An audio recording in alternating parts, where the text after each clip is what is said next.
অসমৰ চাহ বাগিচাৰ চাহ জনজাতিসকলৰ আদিবাসীসকলৰ ইতিহাস 200 বছৰতকৈ অধিক পুৰণি। কিন্তু এই 200 বছৰীয়া ইতিহাসত এই চাহ জনজাতি বা আদিবাসীসকল সাংঘাতিক ধৰণে শৈক্ষিকভাৱে অৰ্থনৈতিক পশ্চাৎপদতাৰ লগতে তেওঁলোক শৈক্ষিকভাৱে পিছ পৰি আছে। এই চাহ বাগিচা অঞ্চলত উচ্চ শিক্ষাৰ কথা বাদেই বিদ্যালয় শিক্ষাৰ যি মাধ্যমিক পৰ্যায় যাক আমি হাইস্কুল বুলি কওঁ, সেই হাইস্কুল খুলিবলৈ মাননীয় মুখ্যমন্ত্ৰী ডক্টৰ হিমন্ত বিশ্ব শৰ্মা মুখ্যমন্ত্ৰী হোৱালৈকে দেশখন ৰখি থাকিব লগা। আৰু মাননীয় মুখ্যমন্ত্ৰী যি আমাৰ সন্মুখত বহি আছে, তেওঁই অসমৰ প্ৰথমজন মুখ্যমন্ত্ৰী, যিজন মুখ্যমন্ত্ৰীয়ে অসমৰ চাহ জনজাতি বা আদিবাসী ছাত্ৰ ছাত্ৰীসকলৰ কাৰণে মাধ্যমিক বিদ্যালয় হাইস্কুল তেখেতে খুলিলে, আৰম্ভ কৰিলে। এটা হাত চাপৰিৰে তেখেতক ধন্যবাদ জনাবলৈ মই অনুৰোধ কৰিছোঁ। শিক্ষামন্ত্ৰী হিচাপে মোৰ এটা এই চাহ বাগিচা আদৰ্শ বিদ্যালয়ৰ অভিজ্ঞতা মই আগতো 1-2 ঠাইত কৈছো, কিন্তু মোৰ পুনৰবাৰ কবলৈ মন গৈছে। ছাত্ৰী তাত বহি আছিল, মই প্ৰধান শিক্ষকক কানে কানে সুধিছিলো কথাটো কি।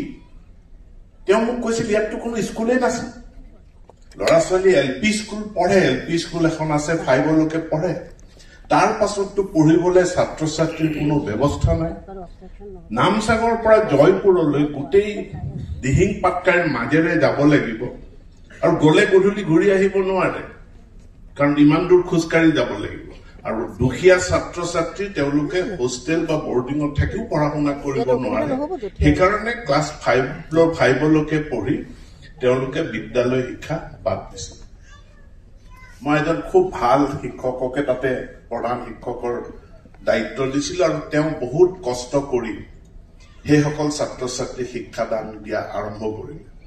সেইদিনা যেতিয়া সেই পৰিৱেশ মই দেখিছিলো, মই বহুত কষ্টেৰে মোৰ আবেগক সন্তুলিত কৰি ৰাখিছিলো।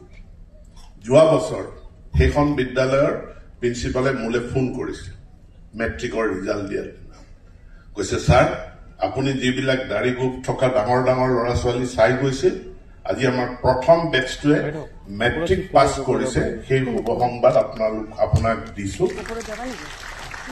আৰু তেওঁ মোক কৈছিল যে মোৰ বিদ্যালয়ৰ পৰা অসমৰ আটাইতকৈ বয়সস্থ ল'ৰাজনে মেট্ৰিক পাছ কৰিছে, তেখেতৰ বয়স 23 বছৰ, তেখেতৰ নাম বীৰ ওৰাং।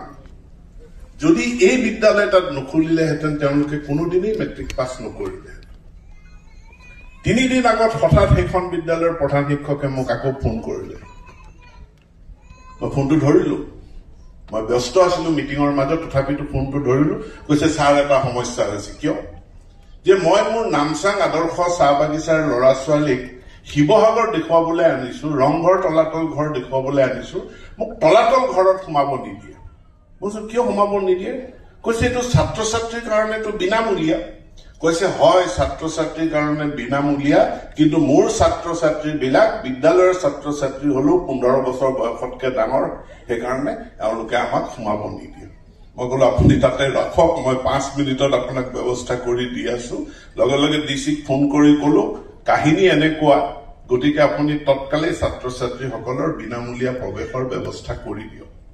বয়সস্থ ছাত্ৰ ছাত্ৰী, যোৱাবাৰ যিসকল ছাত্ৰ ছাত্ৰীয়ে মেট্ৰিক পৰীক্ষা দিছিল তেওঁলোকৰ বয়স আছিল 21ৰ পৰা 23, আৰু এই বছৰ যিসকল ছাত্ৰ ছাত্ৰীয়ে পৰীক্ষা দিব তেওঁলোকৰ বয়স 19-20 বছৰ। অহা বছৰ সেইটো 17-18লৈ আহিব। তাৰ পিছৰ বছৰতহে অসমৰ বাকী গাঁৱৰ আমাৰ অন্য অঞ্চলৰ ল'ৰা ছোৱালীৰ সমকক্ষ হ'ব। এনেকুৱা এটা ট্ৰান্সফৰ্মেশ্যন, ৰূপান্তৰ মাননীয় মুখ্যমন্ত্ৰী ডক্টৰ হিমন্ত বিশ্ব শৰ্মাই অসমৰ চাহ বাগিচা অঞ্চললৈ, আদিবাসী অঞ্চললৈ, চাহ জনজাতি অঞ্চললৈ আনিছে। মই তেখেতক শিক্ষামন্ত্ৰী হিচাপে মই নমস্কাৰ প্ৰণাম জনাইছো।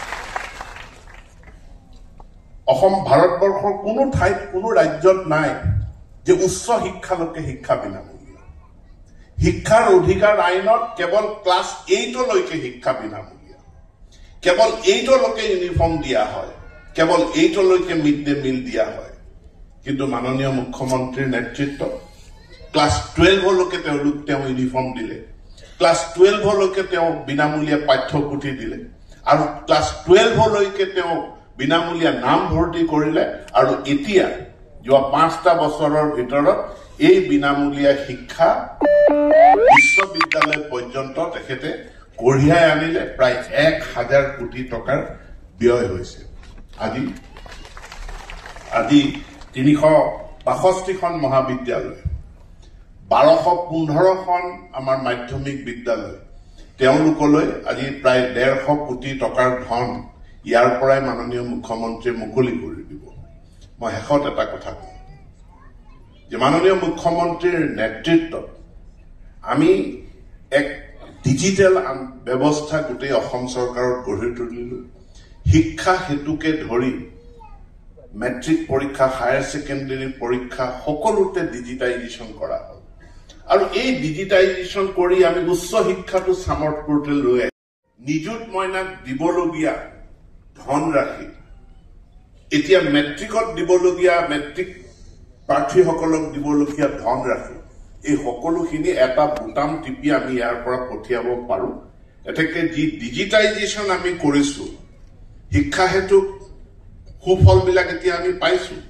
শিক্ষা হেতু সামৰ্থ পোৰ্টেল এই পোৰ্টেলৰ ডিজিটাইজেশ্যনৰ গোটেই প্ৰক্ৰিয়াটো সকলোকে মই সহায় সহযোগিতা কৰিবলৈ অনুৰোধ জনাইছো কাৰণ এই ডিজিটাইজেশ্যনে শিক্ষা প্ৰশাসনক অতি সহজ আৰু সকলোৰে বাবে সুলভ কৰি তুলিব আজি যিসকল চাহ জনজাতি সম্প্ৰদায়ৰ বিশেষ প্ৰাৰ্থী নিযুক্তি পত্ৰ লাভ কৰিব তেওঁলোকক মই অভিনন্দন জনাইছো আপোনালোকৰ জ্ঞাতাৰ্থে জনাও যে আইডেন্টিটি কনফাৰ্মেশ্যন কিছু ভেৰিফিকেশ্যন বাকি থকাৰ কাৰণে আমি একাংশ প্ৰাৰ্থী তেওঁলোকৰ নিযুক্তি পত্ৰ আমি অলপ হোল্ডত ৰাখিছো আমাক 2-3টা দিন সময় লাগিব চিন্তিত কোনেও হ'ব নালাগে কোনো যোগ্য প্ৰাৰ্থী বঞ্চিত নহয় আমি তেওঁলোকক উইথেল কৰি ৰাখিছো হেতু কোনেও চিন্তিত হ'ব নালাগে পুনৰ সকলোকে অভিনন্দন জনাই আৰু পিতৃ মাতৃ অভিভাৱক অভিভাৱিকা সকলোলৈ মোৰ শ্ৰদ্ধাঞ্জলি জ্ঞাপন কৰি মোৰ বক্তব্য সামৰণি মাৰিছো ধন্যবাদ